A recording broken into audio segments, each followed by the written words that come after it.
스미스에게 자본은 오늘날 우리가 알고 있는 빌딩, 기계, 재고뿐만 아니라 화폐와 같은 자산까지 포함하는 광범위한 개념이었습니다. 그는 자본이 무역을 지탱하는 필수적인 요소이며 무역은 다시 분업을 촉진하고 생산성을 높여 국가의 부를 증진시킨다고 보았습니다.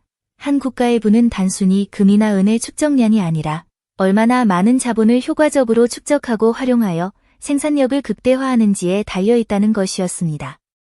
이러한 관점에서 스미스는 노동을 생산적 노동과 비생산적 노동으로 나누어 자본 스톡을 증가시키는 노동의 중요성을 강조하기도 했습니다. 그는 특히 저축을 통해 자본을 형성하고 이를 생산적인 활동에 재투자하는 것을 적극 권장하며 개인의 과시적인 소비에는 부정적인 시각을 가졌습니다. 국가의 토지와 노동에서 나오는 연간 자본의 가치는 노동력 증대나 생산성 향상을 통해서만 증가할 수 있으며 이 모든 과정에는 추가적인 자본이 필수적으로 요구된다고 보았던 것입니다. 그러나 스미스가 살던 시대에는 미처 상상하지 못했던 중요한 요소가 있었습니다. 바로 자연 자본에 대한 인식의 부재입니다. 스미스는 농업 생산에 있어 자연이 인간과 함께 일하며 자연의 노동은 비용이 들지 않지만 그 생산물은 값비싼 직공의 노동만큼이나 가치가 있다고 언급하며 자연의 기여를 분명히 인지했습니다. 그는 토지 소유자가 임대료를 받을 수 있는 이유가 노동이나 다른 자본 비용을 제외한 자연의 선물 덕분이라고 보았지요.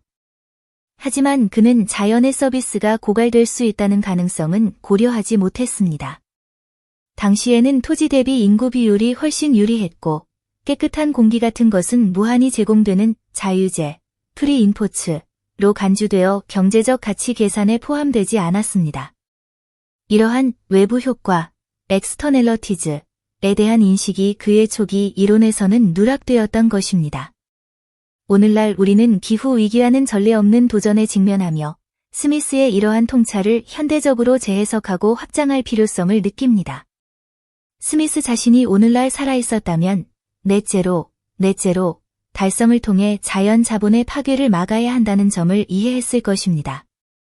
그는 화석 연료에 대한 직접적인 보조금은 물론 오염과 지구온난화로 인한 사회적 비용까지 포함하는 막대한 숨겨진 보조금의 문제를 비판했을 가능성이 큽니다.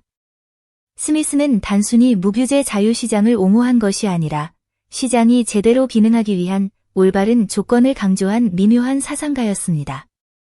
그는 고금리 대출, 고리대금을 규제하는 법률을 옹호했는데 이는 높은 이자율의 대출이 자본을 부실 채무자에게 흘러가게 하여 국가 전체의 자본 스톡을 감소시키고 궁극적으로 국가의 번영을 저해할 것이라고 보았기 때문입니다. 이러한 그의 논리를 오늘날에 적용한다면 그는 자연 자본을 파괴하는 방식의 투자를 강력히 비판했을 것입니다. 그는 은행과 펀드 매니저들에게 새로운 화석 연료 개발에 자금을 대거나 채권을 매입하지 말 것을 촉구했을 것이며 기업의 소유와 경영의 분리가 태만과 낭비를 초래할 수 있다고 보았기에 주주들이 기후 변화에 무관심하지 않은 이사들을 선임함으로써 기업의 방향을 전환하도록 압력을 가해야 한다고 주장했을 것입니다. 나아가 스미스는 오늘날 감사인들이 기후 위기를 고려하지 않고 기업의 자산 가치를 평가하는 것에 대해 충격을 받았을 것이며 이를 환경 폰지 사기, 인바이런멘탈 판지 스킴로 간주했을 것입니다. 또한 그는 지속 가능성과 양립할 수 없는 방식으로 운영되는 기업에 대해서는 책임 보험을 제공해서는 안 된다고 주장했을 것입니다. 지구온난화 대응을 위한 녹색 금융의 확대, 특히 북반구에서 남반구로의 자금 흐름은 현대 경제의 중요한 과제입니다. 스미스는 북반구 금융기관들이 개발도상국 프로젝트에 대한 현지 지식과 관찰 및 조사 능력이 부족하다는 점을 지적하며 세계은행과 같은 다자 개발은행을 통한 새로운 마셜 플랜과 같은 대규모 투자의 필요성을 역설했을 것입니다. 결론적으로 스미스는 부의 본질이 노동 생산성의 증대에 있으며 이는 자본의 축적과 현명한 사용을 통해서만 가능하다고 보았습니다. 만약 자연이 그 중요한 자본을 거두어 간다면 우리 자녀들에게 번영하는 미래는 없을 것이며 지난 250년간의 경제적 성과가 모두 사라질 수 있다는 점을 강조했을 것입니다.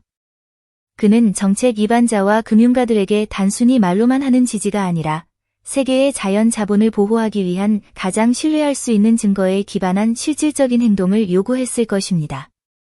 제2권은 이처럼 자본의 중요성과 그 건전한 운용이 국부의 지속 가능성에 얼마나 결정적인지를 보여주는 깊이 있는 경제적 성찰을 담고 있습니다.